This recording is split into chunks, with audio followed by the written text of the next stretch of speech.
So this is just an old Hutch top to an IKEA piece that somebody had listed on Marketplace for free. I would not have paid any money for this because it's not solid wood, and typically when I see these pieces, I will pick them up, but they're usually the top to a vintage or antique piece, which I enjoy. So I just took all the hardware off, had these old feet laying around from another piece that I wanted to use them on, which didn't work out, so it worked out great for this. I just threw these feet on the bottom. I had to pre-drill some holes because, again, particle board, and they worked out perfectly. They were already the gray color that I was going to be using on this piece anyway, so all is well and right with the world. Then I'm giving this piece a really good scuff sand because, like I said, it's not real wood, so it needs a little extra grit to it. And then I'm using some of my floral wallpaper. I'm just measuring it out here, and then I will add it and apply it in with my poly like I normally do. But I just want to make sure I have the pieces all cut out and ready to go before the paints and everything is put on.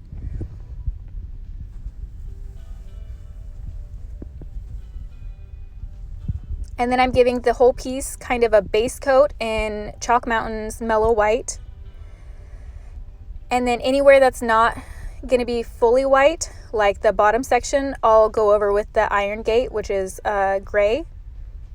But for just the base coat, it's almost all going to be white.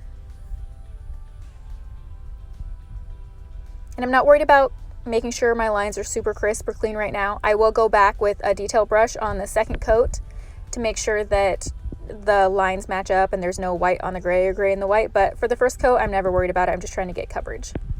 So while that's drying, I'm going to cast a few of these Prima molds just to make the doors extra fancy. And in this case, I'm using the air dry clay instead of the 2-part epoxy resin because I want this to look like kind of an old world stony textured look, and the resin is a very smooth finish where the clay gives you kind of like that crackly stone kind of look. So this will fit better with the finish of the piece. So that's kind of how I choose whether I'm going to use resin or clay. So I'm just loading these into whatever ones that I want, and then I'm making multiple casts of them. I will say, however, that I did not put cornstarch in these, and I really wish I would have because it was a pain to get them out. I've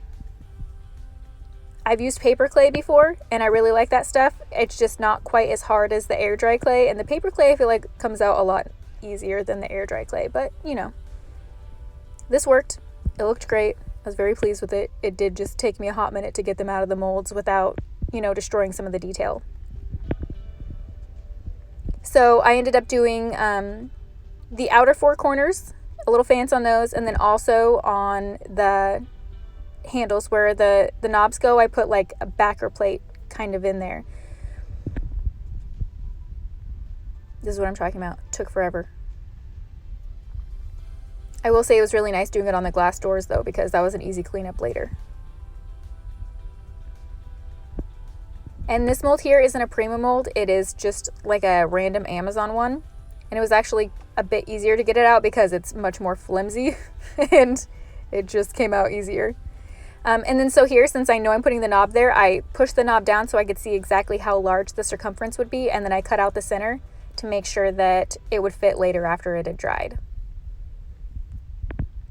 So here's just going to be a base coat of the blend that I'm going to do.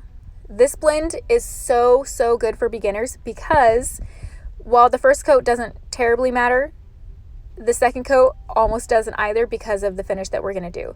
So you're kind of getting a basic blend going. It doesn't have to be perfect, doesn't have to be pristine at all. You just want something on there to give you coverage and to kind of give it the feel that you want towards the end. It doesn't have to be perfect right now. And then, like I said, even on the second coat, it doesn't have to be perfect then either, but we'll go over that. Also, you don't have to worry about brush strokes in this. I think I'll mention it later on, but brush strokes are your friend in this. You want those. You want that texture. And then normally I do sand in between each layer of paint. In this case, I'm not going to because we want texture. More is more texture in this scenario. So I'm just putting the doors back on because I want them on for the blend so that it kind of matches up with the sides and everything. But But that's the only reason I'm putting them back on now before the whole thing is painted, because I want the blend to at least match up from side to front.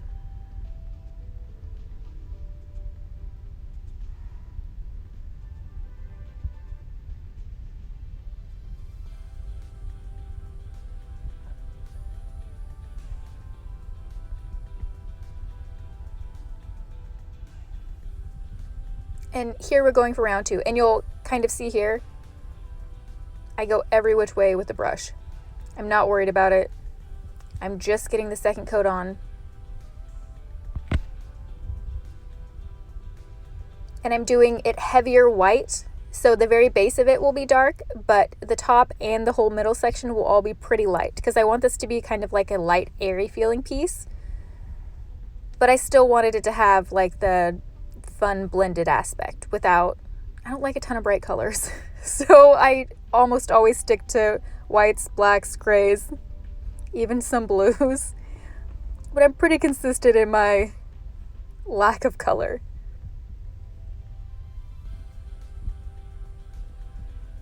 So I do have a blank brush here that I'll have a brush for white, and then I have a brush for the gray, and then I have my blending brush to kind of help me out. And I do keep cleaning it off. I don't want it too terribly muddy, but like I said, this is a great blend for beginners because it almost doesn't matter at the end. We're putting so many different layers on it that it hides any blending mistakes that there are, so it's a really fun finish. And it just looks perfect when you're finished.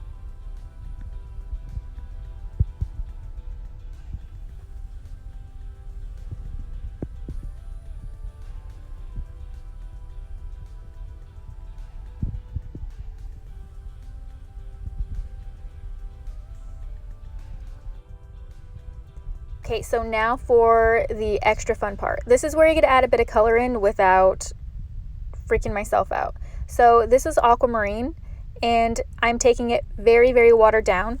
This is just a paint wash. So if you want to mix it in a separate container, that's fine, and do a 50-50 blend of water and paint. I'm actually just using my lid and a spray bottle and making sure that when I dip the brush, I barely dip it in and then spray it down really, really well. And then I actually use wet wipes to take it back. I like starting with a wet rag or something that's already damp to take off the color because I just like the look of it better, but if you prefer using dry, that's fine. But so I'm just kind of going all over the piece, working in small sections, and then going back over those areas with my damp cloths to remove it. And it's going to look really bright now, but don't worry, we're going to tone it down. So I knew that this isn't the color I wanted in the forefront, so it's the very first color that I use because I know that I'm going to layer on over the top of it. So this is just going to give a little dimension. This will sit down in like all the crevices and all the brush strokes that we did, and you'll still be able to see it just a little bit, which is perfect. And then I'm going to go over it with this brown, and it is just lovely. So it's going to tone it down, take some of the aquamarine back a little bit, but then also give it kind of this warm feeling instead of having it be such a cold tone piece. It's just going to add a little bit of warmth to it. And it's the exact same process. It is a wash, so I'm using minimal paint, quite a bit of water, and I just go in small areas, brush it on, and then dab it back with the rag. And I do dabbing. I don't like to rub because when you rub, you can see the strokes, where dabbing gives kind of that stone effect that I feel like I like it better. But if you like rubbing motions and strokes into your piece, feel free to do it that way too. And then so now after I get those two on, I kind of go back with each color until I figure out what exactly I like. So some places I might want more of the aquamarine, some places I might want more brown. I just kind of go back and forth until I'm happy with it. So also keep in mind, you want to make sure that your base coat has been dried overnight, or at least is really, really dry, because this does reactivate your paint. So you do have to be careful when you're doing a wash. You want to make sure your base layer is fully dry. If not, you might end up rubbing some of this off. So now I'm sealing this whole piece in black wax. And generally you want to put this on, let it sit for a few, and then wipe it back. But I'm actually going to wipe it back really quickly because I don't want it to sink too far in. I'm just kind of using this. It does seal it, but I'm also using it to get down into the details. And then I want it to tone it down a little bit as well. So with all of these layers, once the whole thing is finished, it's going to just look so cohesive. And this is where your blend is going to just look awesome because you have so many layers over the top of it. Then we're going to throw some hardware back on, put the shelf brackets in and get the shelves in, and then we can start cleaning up the piece. And as you can see, these hardware fit perfectly back in that spot because we had taken the measurements before and cut out the perfect size for them. So, oh, you can see the wallpaper's in. I have several videos of me putting wallpaper on pieces. I figured I would just cut that out. This video is long enough.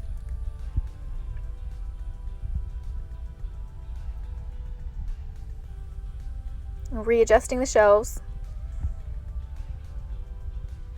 And then I'm using just a straight blade, and I'm going to clean up all the glass on the inside and out.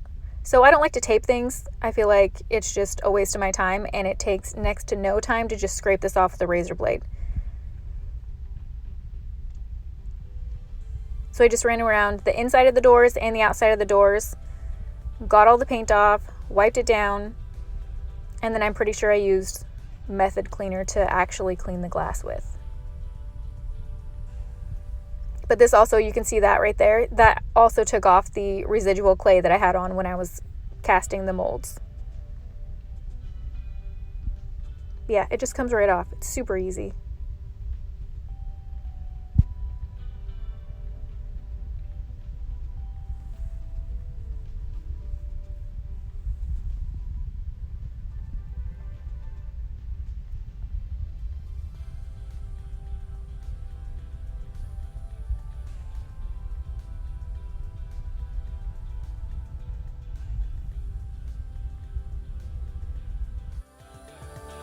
Once I finished, I just kind of felt like I needed to pop the details a little bit more, so I took my brush and dipped just a little bit in the white paint and just barely hit the tips of everything with some white just to help them stand out a little bit more.